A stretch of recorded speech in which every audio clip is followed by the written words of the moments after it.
Salam sahabat YouTube, selamat datang kembali di saluran kami. Hari ini kita akan membahas sebuah peristiwa yang telah menjadi sorotan utama dalam berita beberapa hari terakhir ini. Sebuah kasus yang melibatkan seorang guru honorer yang dituntut oleh orang tua siswa sebesar 50 juta rupiah karena menghukum siswa yang tidak mau melaksanakan sholat. Kasus ini tidak hanya menarik perhatian publik, tapi juga memunculkan berbagai pertanyaan dan polemik. Dalam video kali ini, kita akan menjelajahi kronologis peristiwa ini secara singkat, menganalisis dan mendiskusikan tentang apa yang seharusnya dilakukan oleh seorang guru, hukuman kreatif dan mendidik tanpa khawatir berhadapan hukum, serta bagaimana seharusnya sikap orang tua. Salam edukasi. Salam inspirasi. Semoga mencerahkan dan mencerdaskan. Selamat berjumpa di channel 10 Menit Menginspirasi. Untuk teman-teman insan pendidikan, guru, orang tua siswa, mahasiswa, dan siapapun Anda yang memiliki rasa ingin tahu tentang pendidikan, persekolahan, dan pembelajaran.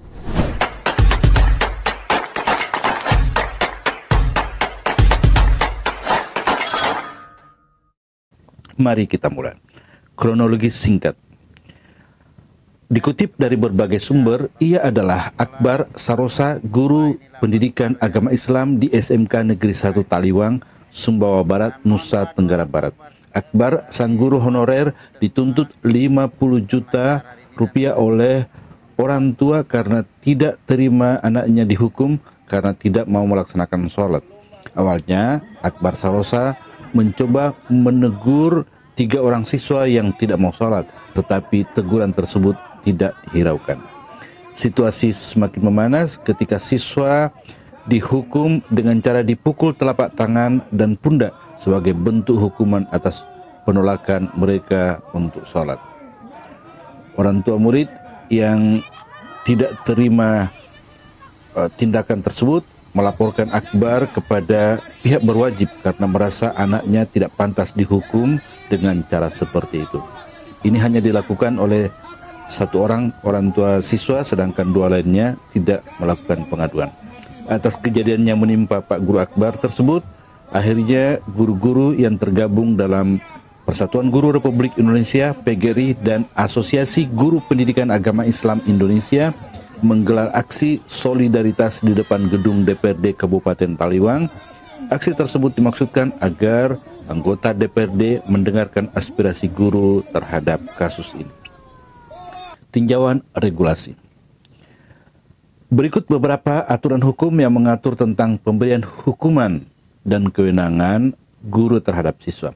Menurut pasal 39 ayat 1 Peraturan Pemerintah Nomor 74 2008 tentang guru menerangkan bahwa guru memiliki kebebasan memberikan sanksi kepada peserta didiknya yang melanggar norma agama, norma kesusilaan, norma kesopanan, peraturan tertulis maupun tidak tertulis yang diterapkan oleh guru, peraturan tingkat satuan pendidikan, dan peraturan perundang-undangan dalam proses pembelajaran yang berada di bawah kewenangannya. Lanjut, ayat 2 menjabarkan bahwa sanksi sebagaimana dimaksud pada ayat 1 dapat berupa teguran dan atau peringatan, baik lisan maupun tulisan, serta hukuman yang bersifat mendidik sesuai dengan kaidah pendidikan, kode etik guru, dan peraturan perundang-undangan. Selain itu, seorang guru berhak untuk memperoleh rasa aman dalam melaksanakan tugasnya. Pada pasal 40 ayat 1 regulasi yang sama menyatakan bahwa guru berhak mendapatkan perlindungan dalam melaksanakan tugas dalam bentuk rasa aman dan jaminan keselamatan dari pemerintah, pemerintah daerah, satuan pendidikan, organisasi profesi guru, dan atau masyarakat sesuai dengan kewenangannya masing-masing. Lebih lanjut, ayat 2 dirincikan bahwa rasa aman dan jaminan keselamatan dalam melaksanakan tugas sebagaimana dimaksud pada ayat 1 diperoleh guru melalui perlindungan dalam bentuk hukum, profesi, dan keselamatan kerja serta kesehatan kerja. Pasal 41 ayat 1 dinyatakan bahwa guru berhak mendapatkan perlindungan hukum dan dari tindak kekerasan, ancaman perlakuan diskriminatif, intimidasi, atau perlakuan tidak adil dari pihak peserta didik, orang tua, peserta didik, masyarakat, birokrasi, atau pihak lain. Dari kutipan regulasi tersebut dapat kita pahami beberapa hal. Satu, guru pada prinsipnya dapat mengambil tindakan jika siswa melakukan pelanggaran-pelanggaran atau aturan sekolah dalam konteks selama pembelajaran di sekolah. Dua, hukuman yang diberikan haruslah bersifat edukatif, tidak menyebabkan kerusakan fisik, psikologi, dan tidak melanggar peraturan perundang-undangan lainnya. Yang ketiga, guru yang selama dalam melaksanakan tugas termasuk memberikan hukuman dalam konteks yang dimaksudkan pada regulasi sebelumnya untuk menertibkan atau mendidik peserta didik tidak dapat dipidana begitu saja, karena seorang guru melaksanakan kewajibannya selaku tenaga pendidik di lingkungan satuan pendidikan yang juga tentu diatur dalam peraturan pemerintah tentang guru. Apa yang seharusnya dilakukan guru jika berada dalam situasi di mana siswa tidak disiplin, berperilaku buruk, melanggar peraturan sekolah, dan sikap negatif lainnya? Pertama, pertimbangkan penyebabnya. Cobalah memahami apa yang mungkin menjadi penyebab perilaku siswa tersebut melanggar. Mungkin ada masalah di rumah atau masalah pribadi yang mempengaruhi perilaku murid. Yang kedua, komunikasi secara terbuka. Bicarakan masalah dengan siswa secara pribadi dan dengan sikap terbuka. Dengarkan dengan seksama apa yang mereka katakan. Ketiga, tetap tenang.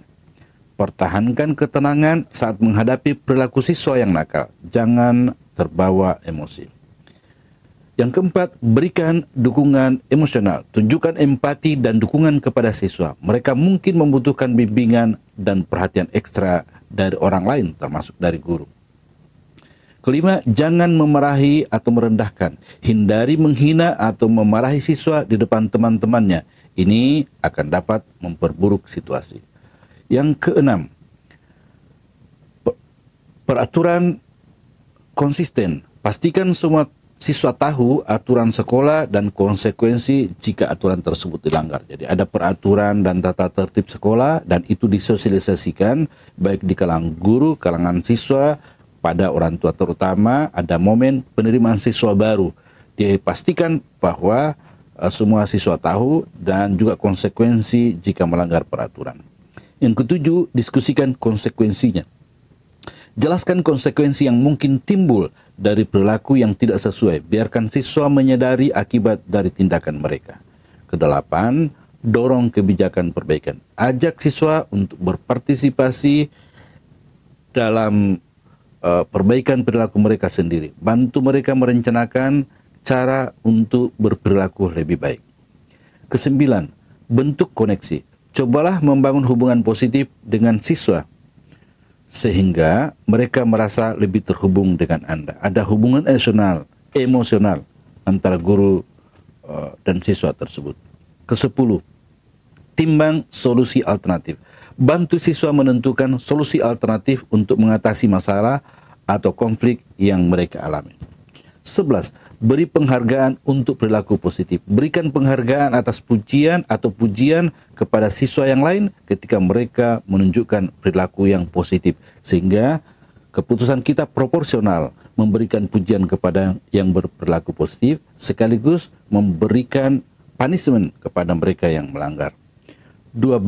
Kolaborasi dengan orang tua. Libatkan orang tua atau wali murid dalam menyelesaikan masalah perilaku siswa secara bersama-sama. Guru dapat mencari solusi yang lebih baik. Jika siswa berperilaku tidak baik, coba berinisiatif untuk menghubungi orang tua untuk mendiskusikan faktor penyebab dan solusinya. 13. Pertimbangkan bantuan profesional. Jika diperlukan, siswa sangat serius atau tindakannya berulang, pertimbangkan melibatkan unsur konselor di sekolah atau guru BK dan ahli lainnya. Ke-14, rekam catatan. Catat perilaku siswa secara objektif dan dokumentasikan tindakan yang telah diambil. Bicarakan dengan pihak terkait, misalnya wali kelas, guru BK, wakil kepala sekolah bidang kesiswaan, dan atau dengan kepala sekolah. 15. Jangan lupa siswa lainnya. Pastikan tidak ada siswa yang terabaikan dalam upaya Anda atau upaya kita menangani siswa yang nakal atau siswa yang bermasalah. Berikan perhatian kepada semua siswa dalam kelas kita. Ingatlah bahwa setiap siswa adalah individu yang unik dan pendekatan efektif untuk mengatasi perilaku siswa bermasalah dapat bervariasi tergantung pada kasusnya. Konsistensi, ketenangan, kesabaran adalah kunci dalam menghadapi situasi ini. Hukuman kreatif dan mendidik, panduan bagi guru. Sebagai seorang pendidik, guru harus memiliki keterampilan untuk menyelesaikan masalah dalam hal menghukum siswa yang berperilaku negatif dengan cara yang bijaksana. Guru dapat memberikan hukuman yang kreatif, memberikan sanksi sesuai dengan tingkat kesalahan siswa, tidak mencederai fisik maupun psikologi, serta menjaga hubungan baik dengan siswa sehingga dapat memperbaiki perilaku mereka secara positif.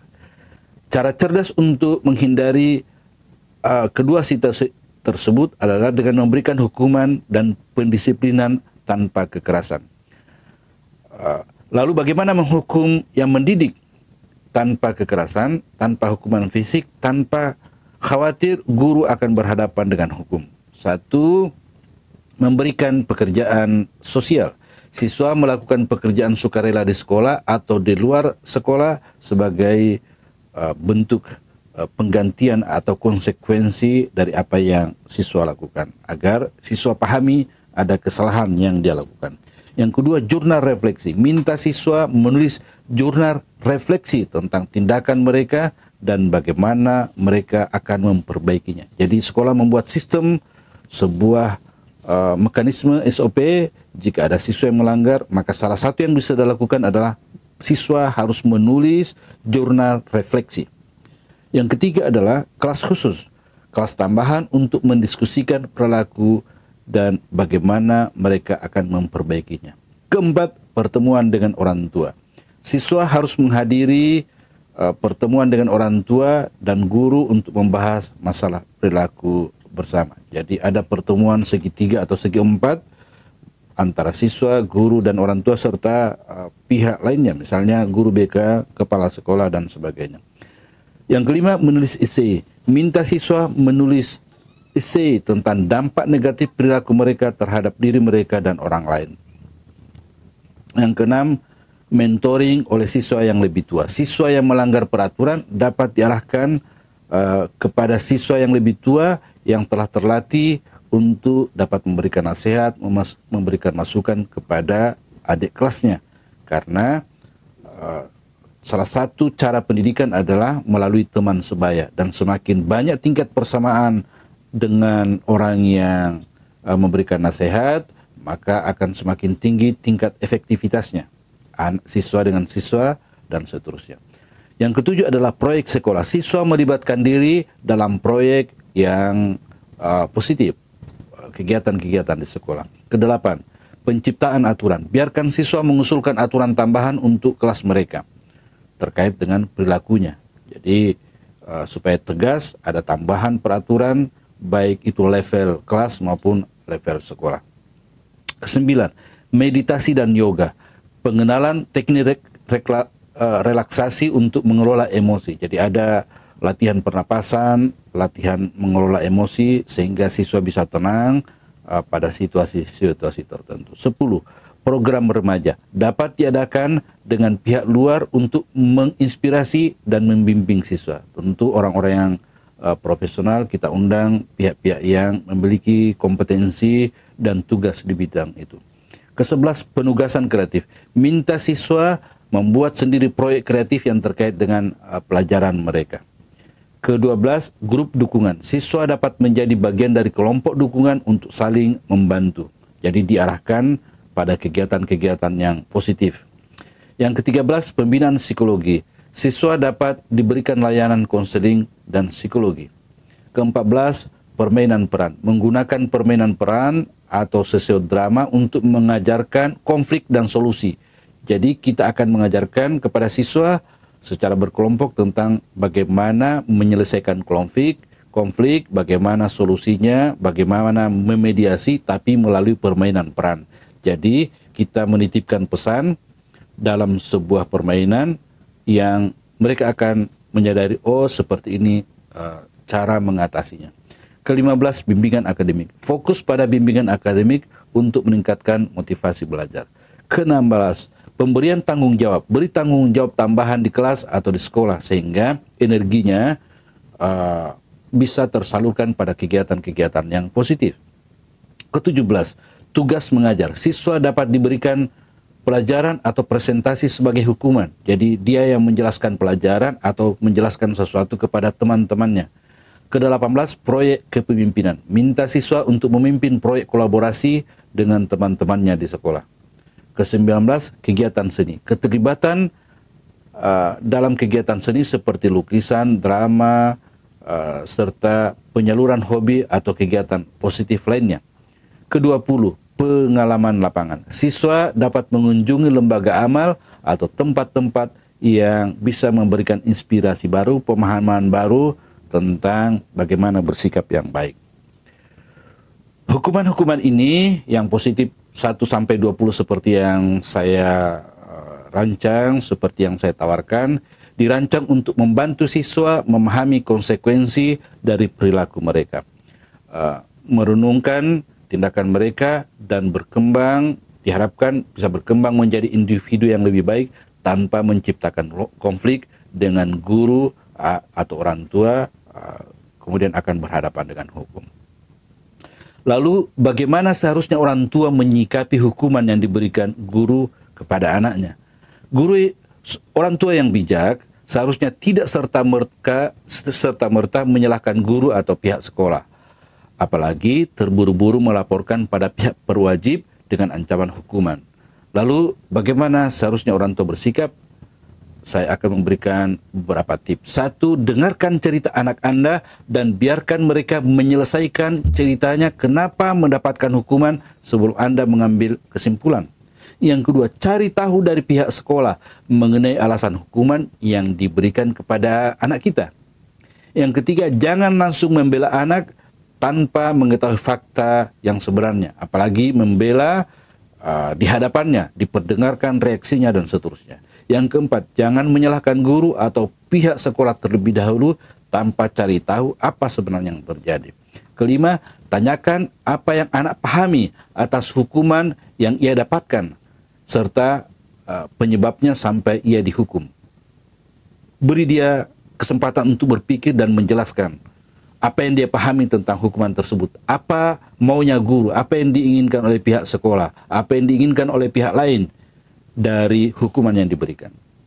Yang keenam, berikan dukungan dan dorongan pada anak agar dapat memperbaiki kesalahan yang telah dilakukan.